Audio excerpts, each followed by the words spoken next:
Bismillahirrahmanirrahim. Assalamualaikum warahmatullahi wabarakatuh. Alhamdulillahirabbil alamin, wassalatu wassalamu ala nabiyyina Muhammad wa ala alihi wa ashabihi wa man tabi'ahum bi ihsanin ila yaumil qiyamah. Ikhwani fillah, azanillahu wa iyyakum. Naltaqi maratan tsaniyah fi ta'allumil lughatil arabiyyah. Kita berjumpa lagi dalam pembelajaran bahasa Arab. Nuwasil dirasah, kita lanjutkan pembelajaran tentang kisi-kisi li-ikhtibar al-akhir, yaitu untuk ujian akhir semester. Awalan, yang pertama kita nanti akan membaca tentang topik al-hayya al-jamiyah. Apa yang nanti mungkin keluar di ujian? Yang pertama tentang wacana terkait al-hayya al-jamiyah, yaitu kehidupan sehari-hari yang berfungsi huruf jar. Jadi di sana nanti ada huruf jarnya. Ingat huruf jar, misalnya fi, ala, fi di dalam, ala di atas. Misalnya, kemudian nanti silahkan huruf jarnya itu antum merujuk lagi yang pelajaran yang pernah kita pelajari. Kemudian selanjutnya antum menentukan kalimat huruf jar yang ada dalam topiknya. Kemudian antum nanti juga diminta agar bisa mengoreksi kalimat yang salah yang bergaris bawah. Kemudian antum sesuaikan dengan kaidahnya. Nah, kemudian yang kedua menyajikan arti kosakata.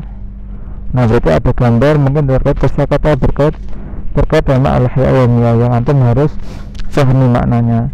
Kemudian selanjutnya adalah antum juga bisa menerjemahkannya ke dalam bahasa Indonesia.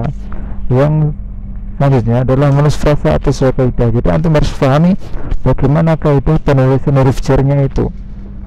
Ingat-ingat, misalnya setelah huruf jar itu isim setelahnya, kata benda setelahnya harus berharokat kasrah berbunyi i. Kemudian selanjutnya yang kedua kita akan mempelajari tentang topik bi'atul madrasah, lingkungan sekolahan. Apa yang nanti kita akan belajar di sana yaitu zaraf makan, kata tunjuk yang menunjukkan dia tempat. Amama di depan, janiba di samping, khalfa di belakang, ya wara'a juga di belakang misalnya. Nah, antum juga pahami itu, ya, oke? Seperti itu, antum pahami maknanya masing-masing dari beberapa kata zaraf makan. Kemudian selanjutnya adalah menyajikan arti kosakata terkait bacaan terkait topik. Antum nanti ada tabel kosakata dan gambar. Jadi antum gambar dan kosakatanya ini antum sesuaikan nanti untuk dijodohkan misalnya. Kemudian nanti juga kita akan belajar tentang nama wacana lisan terkait sholatul jamaah yang berunsur adat. Oke, kita pahami dulu yaitu mengenai bilangan adat 1 sampai 20. Ingat, karena di sana ada perbedaan penulisan bagaimana bilangan 1 dan 2, kemudian 3 sampai 10, kemudian 11, 12, kemudian 13 sampai 20. Ingat, di sana ada kaidah yang perlu antum pahami lagi. Anda tidak bisa menjelaskan di sini karena untuk menyikat waktu, antum buka kembali video terkait penjelasan ini. Kemudian yang selanjutnya, siswa mampu mengidentifikasi gagasan utama wacana terkait sholatul jamaah. Nah, ini nanti antum diminta untuk misalnya ada sebuah kalimat bahasa Arab misalnya, antum dimintai untuk menganalisa apa itu dari cerita atau wacana di atas. Kemudian antum nanti menyajikan arti kosakata terkait topik. Ini intinya antum menghafalkan terkait kosakatanya agar antum bisa menerjemahkan. Kemudian melengkapi kalimat dalam teks. Jadi perhatikan di sini disajikan kata-kata terkait sholatul jamaah, siswa mampu menyusunnya menjadi kalimat sempurna. Jadi sana ada kata acak, ya. Nah, antum susun agar menjadi kalimat atau jumlah bahasa Arab yang tepat benar. Kemudian memahami wacana terkait topik al-waktu.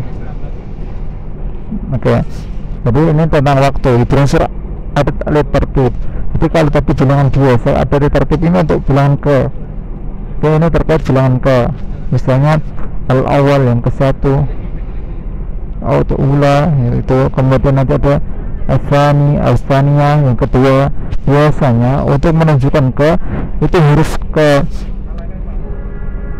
duanya ketika dia menggunakan alif lam, huruf ketiganya ketika dia menggunakan alif lam maka dibaca panjang. Misalnya dari sani jadi asani, oke, asani, kemudian salah satu jadi asalisu, seperti itu. Seperti itu, antum harus bisa memahami itu.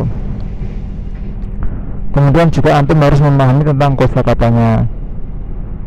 Kemudian sesuai kaidah. Tuh, kaidahnya ingat-ingat, antum baca baik-baik kaidah terkait waktu ini. Bagaimana penulisan waktu sebagaimana yang saya sampaikan tadi. Jadi ketika dia isimnya mudzakkar, maka nanti waktunya maka dia harus bagaimana, karena itu ada perbedaannya antara bilangan 1, 2 sebagaimana saya sampaikan tadi, dan 3 sampai 10 dan seterusnya. Oke. Intinya di sini saya tidak bisa menjelaskan secara rinci karena penjelasan secara rincinya telah kita bahas di materinya. Karena sekedar mengingatkan lagi agar antum kembali lagi untuk mengakses pelajaran tersebut, bisa melalui catatan yang antum catat atau bisa kembali melihat video yang kita sampaikan. Ya. Kemudian kaidahnya juga tadi. Kemudian antum memahami wacana terkait topik as-sidqu, kejujuran berunsur laisa. Laisa itu bukan, lastu misalnya, saya bukanlah, gitu kan. Siswa menyimpulkan informasi dari bacaan ini paham itu tentang pemahaman antum. Jadi antum pahami ketika ada kalimat di situ pasti ada kuncinya, seperti itu. Kemudian siswa memiliki unsur laisa dalam kalimat tentang as-sidqu, kejujuran. Jadi nanti ada kalimat lengkap, bisa jadi antum disuruh mana yang termasuk laisa. Kalau laisa sendiri antum paham, tetapi ketika nanti bercampur dengan dhamir, kemudian menyajikan arti kosakata, ini antum bisa jadikan gambar dan sebagainya agar antum bisa memahami kosakata tersebut, atau juga langsung bisa dengan tahu menerjemahkan. Antum tentunya perhatikan di sini untuk memahami kosakata terkait as-sidqu. Kemudian materi terakhir, belum, kemudian kalimat berunsur laisa. Nah, antum ada kalimat rempang misalnya, antum diminta untuk melengkapi dengan laisa. Nah, ini biasanya disesuaikan dengan dhamirnya, yaitu antara huwa, hum sampai ana dan nahnu. Ini disesuaikan, ingat. Misalnya kalau ana jadi lastu, kalau anta lasta, dan seterusnya. Antum sekali lagi ana ingatkan, antum buka kembali catatan yang pernah kita sampaikan. Kemudian disajikan kata-kata acak terkait as-sidqu, kejujuran siswa maupun muslim menjadi kalimat sempurna. Nah, ini juga antum susun kalimat agar menjadi kalimat yang sempurna. Materi terakhir yaitu kosakata terkait topik idani 2 hari rawa. Apa yang dilakukan?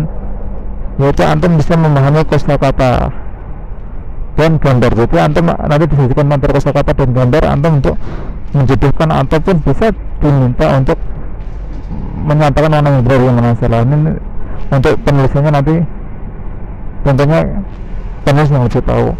Kemudian selanjutnya menulis kalimat berunsur la li tamlik.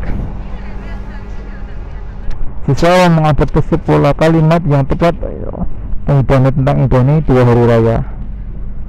La li tamlik, lam li tamlik ini menunjukkan kepemilikan.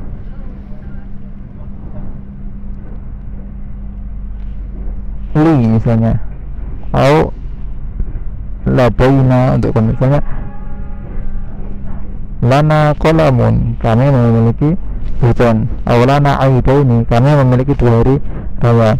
Aulil itu bisa juga jadi nanti lil muslimi, orang muslim. Jadi sesuaikan nantinya li di situ untuk memiliki kepemilikan, seperti itu. Nah, ini sedikit penjelasan terkait tentang kisi-kisi yang akan nanti diujikan. Silahkan nanti kalau ada beberapa hal yang belum disahani untuk ditanyakan melalui WhatsApp pribadi kan habis insyaallah.